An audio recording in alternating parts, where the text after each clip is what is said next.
കാതിൽ ചുവന്ന കല്ല് വെച്ച് കടുക്കനിട്ട ഒരു കൊച്ചു കൂട്ടുകാരൻ എനിക്കുണ്ടായിരുന്നു. ഒന്നുമില്ലാത്ത അശോകനെ എന്തെങ്കിലുമൊക്കെ ആക്കി തീർത്ത ബാലചന്ദ്രൻ, എന്റെ പ്രിയപ്പെട്ട ബാലൻ.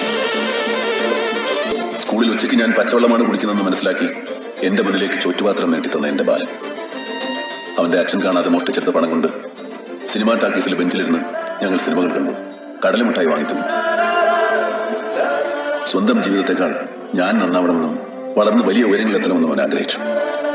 അവന്റെ അച്ഛൻ ഊണ് കഴിക്കാൻ പോകുന്ന തക്ക നോക്കി അവൻ എനിക്ക് മുടിവെട്ടി തരും. ഒടുവിൽ സിനിമ പഠിക്കാൻ മദ്രാസിലേക്ക് പോകുമ്പോ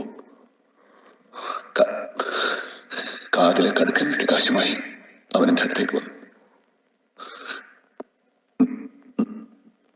നിലകണ്ണുകളോടെ ഞാൻ ചോദിച്ചു, ബാല, ഈ കടങ്ങളൊക്കെ ഞാൻ ഇങ്ങനെ വീട്ടു? അപ്പൊ അവൻ പറഞ്ഞു, എനിക്കൊന്നും തിരിച്ചു വേണ്ട. നാളെ ഒരു സഹായം ആവശ്യപ്പെട്ട് ഇതുപോലെ ഒരാൾ നിന്നെ തേടി വരും. നിനക്കത് ചെയ്യാൻ കഴിയുമെങ്കിൽ അപ്പോൾ മാത്രം എന്നെ ഓർത്താൽ മതി.